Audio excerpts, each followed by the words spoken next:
दोस्तों डॉग्स को natural environment में लाना बहुत ज़्यादा ज़रूरी होता है, क्योंकि पूरे दिन वो घर में घुसे घुसे बोर हो जाते हैं और हर वक्त हमारे पास भी टाइम नहीं रहता है कि हम अपने पेट्स को खिला सकें, बिकॉज़ हम अपने काम में बिज़ी होते हैं। लेकिन हमारे पेट्स उस समय बहुत ज़्यादा बोर हो रहे होते हैं। तो ज़रूरी ये है कि जैसे हमारे पास ये बॉल है छोटी सी, या फिर सॉफ्ट टॉयज़ जो होते हैं, तो आप डे के बीच में एक एक दो दो तीन तीन घंटे के गैप में भले 5 मिनट ही अपने पेट से इंटरेक्ट करें, बट आपका इंटरेक्ट करना बहुत ज़्यादा ज़रूरी है, नहीं तो आपका पेट लोनलीनेस फील करने लगता है। दोस्तों मैं सुबह सुबह अपने पेट को लाया हूँ इस बड़े से ग्राउंड में। इस बड़े से ग्राउंड में लाने का फ़ायदा ये रहा है कि मेरे पेट ने अच्छे से यहाँ पर दौड़ दौड़ कर चारों तरफ खेल लिया है, और यहाँ पर उसको और भी बहुत सारे एनिमल्स दिखे, जैसे कि गाय हो गई, भैंस हो गई, अदर डॉग्स हो गए, और एक डॉग तो इस घर में ही है, वो भी जर्मन शेफर्ड ही है।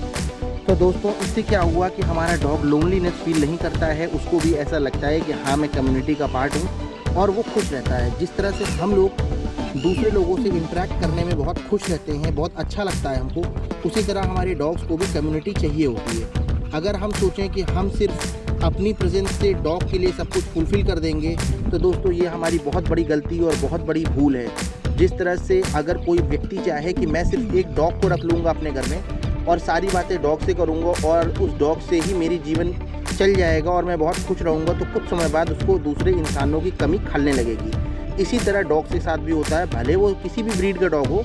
अगर आप अपने डॉग को दूसरे डॉग के साथ घुमाते हैं फिराते हैं, अगर नहीं घुमाना फिराना चाहते हैं बहुत सारे डिसीज़ के चक्कर में, दोस्तों अगर हम ये सोचेंगे कि हमारे डॉग को डिसीज़ हो जाएगा अगर एक दूसरे डॉग के पास जाएगा, तो ये एक मेरे हिसाब से एक ऐसी सोच है जिसकी वजह से जो आपका डॉग है उसकी लाइफ हेल बन जाएगी। बिकॉज कम्युनिटी में ना रहना ये एक बहुत बड़ा अपने में एक लोनलीनेस का फैक्टर है ना दोस्तों। तो अगर आप नहीं भी ले जाना चाहते हैं पास में, फिर भी आपको डेफिनेटली अपने डॉग को कम से कम दूर से डॉग्स को दिखाना चाहिए, ताकि उसको भी लगे कि हाँ यार बहुत बढ़िया है, मतलब मेरी लाइफ अच्छी है, मेरी लाइफ सेट है, मुझे बहुत सारे डॉग्स देखने को मिलते हैं अपनी कम्युनिटी में, मुझे भी पार्टिसिपेट करने का मौका मिलता है। दोस्तों आप अपने डॉग्स को अलग अलग तरीके के गेम खिला सकते हैं। गेम खिलाने के लिए आप यूट्यूब पे सर्च कर सकते हैं कि डॉग्स को क्या चीज़ें पसंद हैं। पहले मैं सोचता था कि डॉग्स को प्यार से बोलना और उनसे बहुत देर तक प्यार से पुचकारना उनको बहुत ज़्यादा पसंद है, बट मैंने फैक्ट्स में पढ़ा कि डॉग्स की बेली को अगर आप रब करते हैं तो वो उनको ज़्यादा पसंद है एज़ कम्पेयर टू आप दिन में उससे कितनी ज़्यादा बार उसको पुचकारते हैं।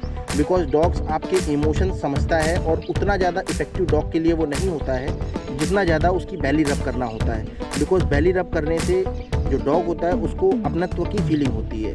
जैसे कुछ चीज़ें हैं, जैसे डॉग अगर आपकी किसी भी चीज़ को लेके सोता है, मतलब आपकी चप्पलें लेके सोता है या जूता उठा ले जाता है, तो वो डॉग का प्यार एक्सप्रेस करने का एक तरीका होता है। बिकॉज वो बोल तो सकता नहीं, उसको लैंग्वेज तो आती नहीं है, तो वो इस तरीके से एक्सप्रेस करता है। अगर वो आपका डॉग आपको चाटता है तो इसका मतलब है कि आपका डॉग आप पे ट्रस्ट करता है, आपसे प्यार करता है। अगर आपका डॉग आपको अपनी टेल का पोर्शन छूने देता है, अपनी पीठ छूने देता है, तो इसका मतलब है कि आपका डॉग आप पर भरोसा करता है। दोस्तों ये कुछ चीज़ें हैं जो इंडिकेट करती हैं कि डॉग आपसे कब प्यार करता है, आपकी और डॉग की क्या ट्यूनिंग है। और दोस्तों बहुत सारे फैक्टर्स हैं जिससे एक पेट हेल्दी रहता है, हमें उन सारे फैक्टर्स के बारे में पता होना चाहिए। अगर हम किसी पेट के पेरेंट्स हैं तो दोस्तों ये बहुत इंपॉर्टेंट हो जाता है कि हम अपने पेट को एक बहुत अच्छी लाइफ दें, ताकि वो बहुत खुश रहे और हम भी खुश रहें। बिकॉज हमारे भी इमोशंस पेट से बहुत ज़्यादा जुड़ जाते हैं।